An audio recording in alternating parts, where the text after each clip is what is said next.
Imagina a cena. É noite, tá caindo uma tempestade braba lá fora e você tá pilotando um avião. Ok. Se a sua única referência for a janelinha, a chance de dar muito, mas muito errado é enorme. Com certeza, voo cego. Exato. Você precisa de um painel, um cockpit te dizendo altitude, velocidade, direção, quanto combustível ainda tem. Sem isso, não tem como. Em projetos complexos, a lógica é a mesma. Como é que a gente sabe se está no rumo certo? Se o combustível, que no caso é o orçamento, vai acabar, ou se a gente vai pousar no destino na data prevista.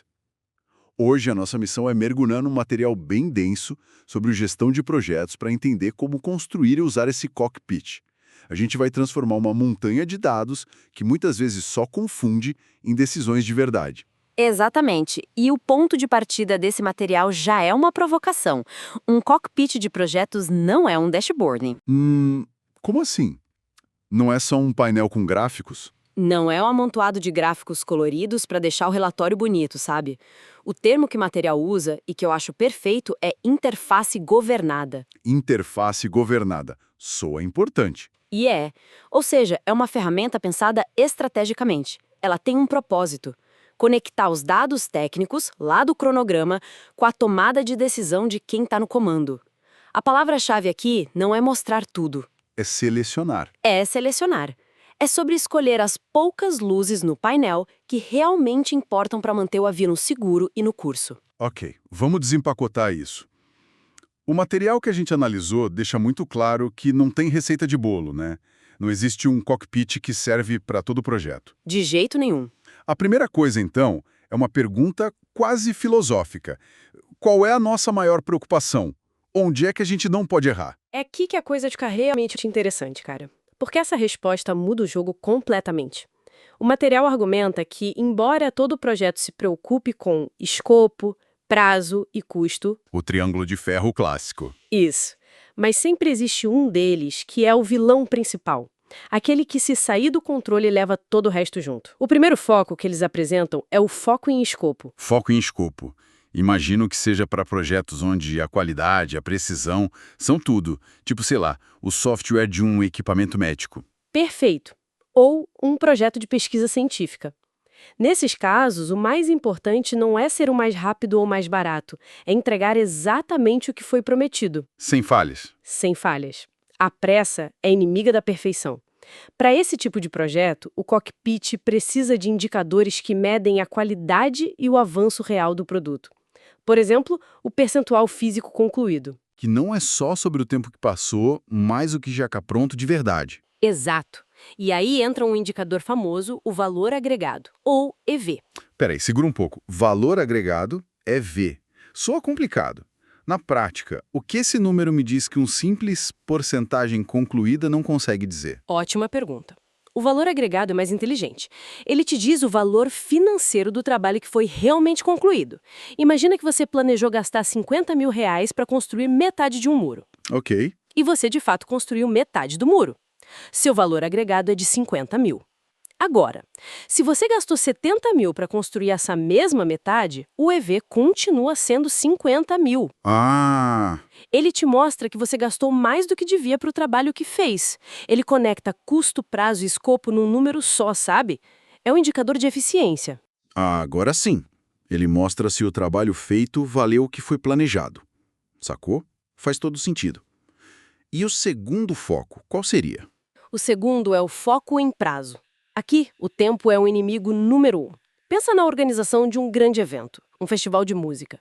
Ou uma obra para a Copa do Mundo. Isso, o dia da abertura não pode ser adiado. O atraso não é uma opção, é a falência do projeto. Nesses casos, o cockpit vira uma máquina do tempo, então. Ele precisa prever o futuro? Exatamente. Ele precisa ser um vidente. E o indicador mais crucial aqui é o tal do caminho crítico ativo. Ok, de novo. Caminho crítico.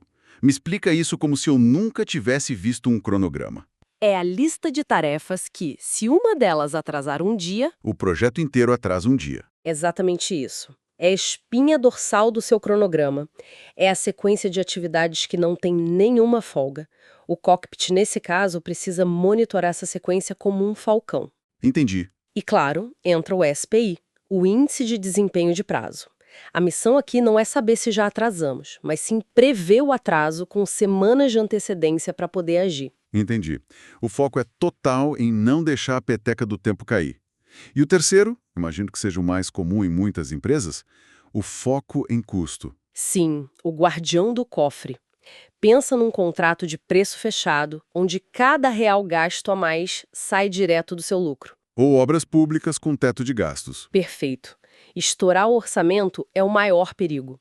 O cockpit aqui precisa de indicadores como o custo real, que é o extrato bancário do projeto, e o CPI, o índice de desempenho de custo. Que funciona como SPI, mas pro dinheiro. Isso, ele pergunta: para cada real que eu gastei, quanto de trabalho eu gerei de verdade? Se meu CPI é 0,8, significa que para cada real que eu queimei, só produzi 80 centavos de valor. É um vazamento de dinheiro. Caramba! Então a primeira lição é essa. Antes de desenhar qualquer gráfico, a gestão do projeto precisa sentar e ter uma conversa muito honesta. Gente, qual é a nossa maior dor? Exato. Se a gente pudesse escolher um único problema para não ter, qual seria? Escopo, prazo ou custo? A resposta para essa pergunta é que vai definir o design do cockpit. Tentar olhar para tudo com a mesma intensidade é a receita para não enxergar nada direito. Precisamente, é definir qual batalha vale a pena lutar com mais afinco. Ok, então a gente definiu o foco. Decidimos qual é o nosso maior medo. Agora, como a gente monta esse painel? O que a gente coloca dentro dele? O material fala de vários tipos de indicadores. Exato. E o fascinante aqui é como essas categorias se complementam. O material organiza isso de um jeito muito lógico. Ele defende que um bom cockpit precisa ter uma visão 360 graus. Visão 360 graus. Precisa olhar para 3 tempos ao mesmo tempo: o passado, o presente e o futuro. Se faltar um deles, a pilotagem fica comprometida. Passado, presente e futuro. Gostei dessa organização. Vamos começar pelo presente. Como a gente tira uma fotografia do agora? Essa fotografia vem dos indicadores de estado. Eles são o seu velocímetro, seu altímetro, dizem como o projeto está hoje. Fatos brutos? Fatos. Qual o custo real acumulado até esta manhã? Qual o percentual físico concluído neste exato momento? São dados que descrevem a situação atual, sem tirar nenhuma conclusão, sabe? Certo, o retrato do momento.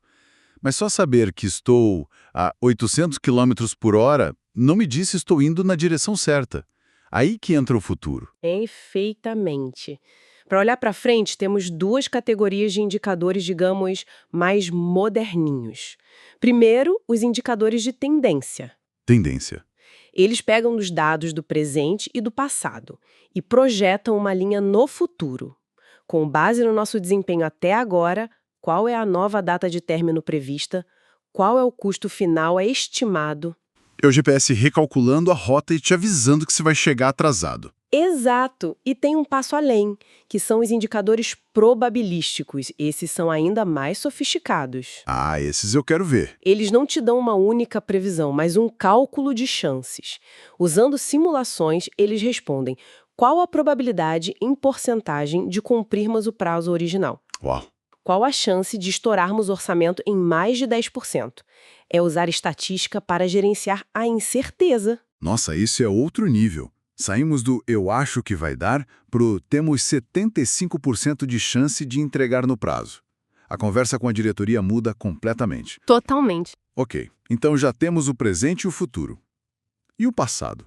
Para que olhar para trás? O passado é o nosso espelho retrovisor. Ele é fundamental para a gente entender como chegamos até aqui. É onde entram os indicadores comparativos. O famoso planejado versus realizado. Exato. Nosso desvio de custo é de X, nosso desvio de prazo é de Y dias. É aqui que a gente mede o tamanho do problema em relação à nossa promessa original, a linha de base. Sem comparar com o plano, os dados do presente não significam nada. Entendi. Já cobrimos bastante coisa. Estado, tendência, probabilísticos e comparativos. Mas o material fala em 6 tipos, certo? Faltam 2, que são como o mecânico do avião fazendo um check-up antes da decolagem. O primeiro são os indicadores de qualidade e executabilidade do plano. Qualidade do plano. Como assim? Eles não olham para a execução, olham para o próprio plano e perguntam: esse plano é realista? Eles detectam, por exemplo, se tem gente com mais trabalho do que horas no dia, o que a gente chama de sobrealocação. É a luz de check engine do próprio plano? Genial. E o último? O último é a categoria que amarra tudo. o valor agregado. As métricas que a gente já falou, como SPI e CPI, elas são geniais porque, como vimos, cruzam as 3 dimensões, escopo, prazo e custo, numa única medida de eficiência. Caramba! Peraí, então não é só olhar o velocímetro. Se eu só olho os indicadores de estado, o presente, eu sei que estou a 800 por hora. Mas não sabe para onde está indo. Mas não sei que estou voando direto para uma montanha.